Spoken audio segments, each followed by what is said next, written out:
Welcome back to my channel parlour tips and touch up. मैं लक्ष्मी चौहान आज आप लोगों को बताने वाली हूँ सुबह के कस्टमर को अटेंड करना और उनको जो सर्विस प्रोवाइड की है वो और किस प्राइस में की है वो।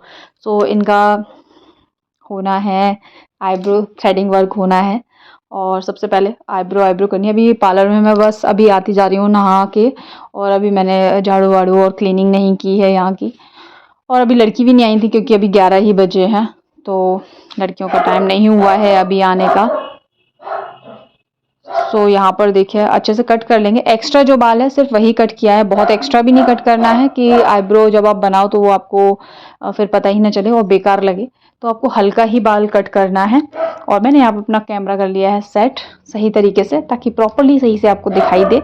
और बिल्कुल नज़दीक से मैंने नहीं दिखाया है वीडियो को, उसका रीज़न ये है क्योंकि मेरे चैनल पर काफ़ी वीडियो आईब्रो से रिलेटेड डले हुए हैं, आप देख सकते हो जाके। और उसमें मैंने बारीकी बताई है आईब्रो की कि किस तरीके से बनाना है, धागे का पूरा प्रॉपरली बताया है कि किस तरीके से चलाना है, वो सारी चीज़ें तो वो आप जाके देख सकते हो। सही तरीके से पकड़वाना, किस जगह पकड़वाना है कि आईब्रो का शेप बहुत अच्छा बने, तो इस तरीके से सारा कुछ मैंने अपने वीडियोज़ में बताया हुआ है। आप जाके विजिट करिए मेरे चैनल को और देखिए। और अगर आपको अच्छा लगे तो प्लीज़ लाइक कीजिएगा, कमेंट कीजिएगा और चैनल को सब्सक्राइब ज़रूर करें। अच्छे तरीके से देखिए मैंने नीचे से पूरा शेप दे लिया है आईब्रो को, और उसके बाद में मैं ऊपर से एक्स्ट्रा बाल हटा दूंगी। बहुत से लोगों को क्या लगता है, बहुत सी लड़कियों को या लेडीज जो धागा चलाने लग जाते हैं, मतलब कि 4 अंटे लगाए और धागे को इस तरीके से खींचना है, उसको समझते हैं कि हाँ हम आईब्रो बनाना सीख गए हैं। आईब्रो बनाना उसको नहीं कहते हैं। आपको आईब्रो में प्रॉपरली शेप देना आना चाहिए। आपके हाथों से कट कम लगने चाहिए, कम नहीं कट लगने ही नहीं चाहिए। और आप जो धागे से बाल निकालते हो उसमें पेन भी कम होना चाहिए। बहुत से लोगों के हाथ से बहुत कम दर्द होता है, दर्द होता ही नहीं, पता भी नहीं चलते कि बाल निकल भी रहे हैं। तो इस तरीके से ही आपको बनाना है ताकि ये सारी चीज़ें आपको आनी चाहिए। और इसी को आईब्रो थ्रेडिंग बनाना सही तरीके से कहते हैं। ये नहीं कि आपने बाल खींच लिए, उधेड़ दी उनकी स्किन, तो इस तरीके से काम नहीं करना है। ऐसे आपके पास एक बार कस्टमर आएगा भी लेकिन दोबारा नहीं आएगा। प्रैक्टिस बहुत ज़रूरी है। आप लगातार प्रैक्टिस करते रहोगे तो आप पर काम प्रॉपरली और अच्छे तरीके से आने लग जाएगा। देखिए सेंटर एरिया भी मैं क्लीन कर लूँगी अच्छे तरीके से। और बहुत ज़्यादा सेंटर एरिया जैसे इनका गैप है ऑलरेडी आपको दिख रहा है, उतना गैप आपको नहीं देना है। अगर छोटे-छोटे से बाल आपको दिख रहे हैं तो उनको आपको नहीं निकालना है साइड से, बहुत कम एरिया में ही आपको गैप देना है सेंटर में बिल्कुल। और उसके बाद मैंने एक बार यहाँ पर फिर से अपना कैमरा सही किया। मैंने ये ना थोड़ा-थोड़ा कट नहीं कर पाया है वीडियो, तो अब मैं दूसरी साइड की आईब्रो बना लूँगी। आपको शेप में अंतर भी दिख रहा होगा कि दोनों आईब्रो की शेप में थोड़ा-थोड़ा सा अंतर है। एक आईब्रो की शेप इनकी सही थी, मतलब सही है, और एक थोड़ा-सा अनइवन सा दिख रहा है क्योंकि पहले इन्होंने जहाँ भी बनवाई है, मैं वहाँ की बुराई नहीं कर रही हूँ, मतलब नॉर्मली आपको दिख रहा होगा तो थोड़ा-सा उसमें पहले जहाँ बनवाई होगी ना वहाँ थोड़ा-सा अंतर कर दिया है, तो वो उसी तरीके से हैं रेगुलर कस्टमर। लेकिन कभी-कभी कस्टमर इधर-उधर भी चले जाते हैं, तो बुरा मानने वाली बात नहीं है। तो सो अच्छे तरीके से देखिए हमें अपना काम पूरा अच्छे से करना है, तो हमें शेप को सुधारने की पूरी कोशिश करनी है। अगर सुधर रही है तो अच्छी बात है, अगर नहीं सुधर रही है तो कोई बात नहीं है। जितना आप सुधार सकते हो उतना सुधार लीजिए। और यहाँ पर क्लीन हो गया है देखिए ये भी पूरा, और फोरहेड का पोर्ट रह गया है, तो फोरहेड भी आपको पकड़वा के करना है, बालों को ऊपर खींच के पकड़वा लीजिए। उसके बाद में क्लीन करेंगे ना तो बिल्कुल भी कट नहीं लगेंगे, क्योंकि इस एरिया पर जहाँ पर मैं अभी कर रही हूँ इस एरिया पर ज़्यादा कट लग जाते हैं धागे से, क्योंकि थोड़ा सा सिकुड़ी रहती है और बहुत ही पतली स्किन होती है यहाँ की, तो जल्दी कट लगता है। और आपको इंस्टेंट कहीं जाना हो, आपको जलन भी ज़्यादा होगी, पेन भी ज़्यादा होगा, और वो उसके बाद में जब उस पर पपड़ी पड़ जाती है ना तब वो दिखाई भी देता है, तो वो अच्छा भी नहीं लगता है। तो इसीलिए आपको सावधानी से काम करना है, फटाफट करना है। फटाफट मैं कर रही हूँ। अगर आप बिगिनर हैं ना तो आराम-आराम से करो, क्योंकि लगना नहीं चाहिए किसी को बस।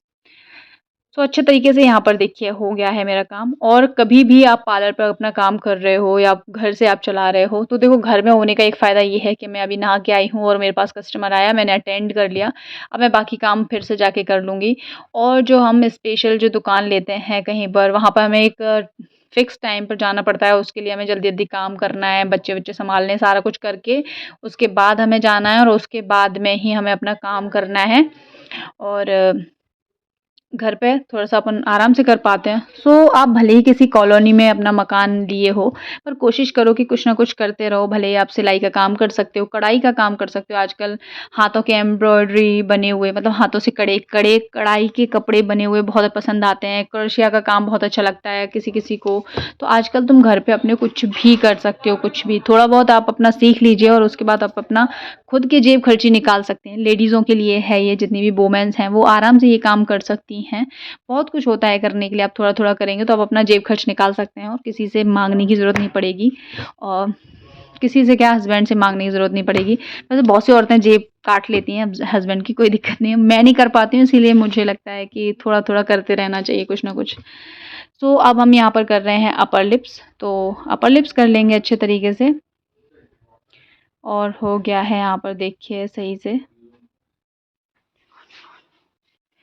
सो आप जब भी आप अपर लिप्स कर रहे हो, तो मैं तो पीछे की साइड से करती हूँ खड़े होके, क्योंकि बिल्कुल फेस टू फेस करो ना अपर लिप्स, तो लगभग सांसें आपकी टकराती होती हैं, उनकी सांसें आपसे और आपकी सांसें उनसे तो इसीलिए कोशिश करें कि इस तरीके से ना कर पाएँ आप। किसी किसी को नहीं अच्छा लगता बिल्कुल भी, बहुत बार आपको खुद को भी नहीं अच्छा लगता। तो इसीलिए देखिए मैं पीछे की साइड से हमेशा अपर लिप्स बनाती हूँ, ताकि उनको भी कंफर्टेबल रहे, मुझे भी कंफर्टेबल रहे। ना मेरी सांसें उनकी सांसों से टकराएँ, ना उनकी सांसें मेरी सांसों से टकराएँ। तो ये सारी चीज़ें, और हर छोटी-छोटी चीज़ का, हर छोटी-छोटी चीज़ का ध्यान दीजिए, ताकि आप अच्छे से अपना काम कर पाएँ, आपका काम भी परफेक्ट हो, आपका काम भी प्रोफेशनली लगे और आपका काम पसंद भी आए और आपका कस्टमर भी आपसे खुश हो। तो सारी चीज़ें करने के बाद में यहाँ पर अच्छे तरीके से और अच्छे से आपको चेक भी कर लेना है कि आईब्रो में कोई बाल तो नहीं रह गए हैं, फोरहेड पर कोई बाल तो नहीं रह गए हैं। अपर लिप्स कर रहे हो तो फिर अपर लिप्स में कोई बाल छोटे-छोटे नहीं रह गए हैं। पहले आपको खुद चेक कर लेना है और उसके बाद में आपको कस्टमर को चेक करवाना है। ऐसा नहीं कि आपने कर दिया, वो आप कस्टमर को बोल दो कि आप चेक कर लो। बहुत बार लेडीज़ें नहीं चेक कर पाती हैं जल्दबाजी में, और फिर वो घर जाके देखती हैं तो उनको बाल दिखते हैं। फिर वो पता है उस चीज़ का जो है एक्सक्यूज़ बना लेती हैं कि उन्होंने बाल छोड़ दिए थे, उन्होंने सही से नहीं बनाई थी, वगैरह, वगैरह, वगैरह बहुत सारी चीज़ें। तो इन सारी चीज़ों का भी ध्यान देना है। तो यहाँ पर मैंने इनको चेक करवा दिया था, इन्होंने अच्छे से चेक कर लिया था, मैंने भी चेक कर चुकी थी। उसके बाद में मैंने इनको चेक करवाया था और फिर उसके बाद में मैंने यहाँ पर इनको हल्की सी जो है मसाज क्रीम से हल्का सा जो इनका अच्छे से मॉइस्चराइज कर दिया और थोड़ा सा प्रेस्ड कर दिया है, ताकि रिलैक्स फील हो, क्योंकि इतने सारे बाल निकलते हैं जब इतने सारे, तो पेन तो होता ही है, नॉर्मल सी बात है, और झनझनाने लगती है स्किन। बस वो तो हो गया था इनका डन यहाँ पर काम पूरा, और बस पेमेंट लेना है इनसे और बस जाते जाते बाय बाय करना है। सो साथ में आपको बोलते भी जाना है कि आप फिर से ज़रूर आना, भले ही वो रोज़ आते हैं, मतलब भले ही हर बार आते हैं रेगुलर कस्टमर, पर फिर भी बोलना है उनसे कि आपको ज़रूर आना है, फिर से आइएगा। मतलब मैं हमेशा अपने कस्टमर को ये बोलती हूँ कि फिर से आइएगा। सो बस पैसे लिए और अपने गुल्लक में डाले, और बस सुबह की बोनी है तो बोनी को हमेशा थैंक्स कहना चाहिए और लक्ष्मी जी का नाम लेना चाहिए, ताकि मेरी गुल्लक भर जाया करे रोज़। सो यहाँ पर हो गया है डन। तो वीडियो अच्छा लगा हो तो प्लीज़ प्लीज़ लाइक करना है, कमेंट करना है और चैनल को सब्सक्राइब करना है। तो यहाँ टाइम हो रहा है 11 बजे हैं देखिए, और 11 बजे तक मैंने फिनिश कर दिया था इनके आईब्रो को। थोड़ी देर पहले ही आई थी, मतलब 15 मिनट लगे होंगे मुझे इनके आईब्रो और अपर लिप्स वगैरह बनाने में। सो बाकी मैंने अपना सारा ये अभी बंद ही करना है, क्योंकि पहले मैं अंदर का काम फिनिश करूँगी। अब अभी तुरंत मैं साफ़ सफाई नहीं कर सकती हूँ पार्लर की, तो इसीलिए मैं थोड़ा सा काम जो है अपने अंदर घर का काम करके, मतलब घर में पूजा पाठ करके उसके बाद मैं आऊँगी, और उसके बाद पार्लर में करूँगी झाड़ू वाड़ू, उसके बाद पूजा करूँगी पार्लर में। तो बच्चे बाहर खेल रहे थे, धूप भी बहुत होने लगी है, गर्मी होने लग गई है अब। सो यहाँ पर बच्चे दिखा रही हूँ, बच्चे बाहर खेल रहे हैं आराम से। तो आप घर पे होते हो ना, आप घर पे कोई काम करते हो तो आपकी सारी चीज़ें दिखी रहती हैं, आपके बच्चे दिखे रहते हैं, आपका घर दिखा रहता है, घर का काम दिखा रहता है, फैमिली को टाइम दे पाते हो और साथ में आप अपना काम भी कर पाते हो। आपका काम अच्छा ग्रो कर रहा है तो फिर आप किसी को रख भी सकते हो। सो बाय।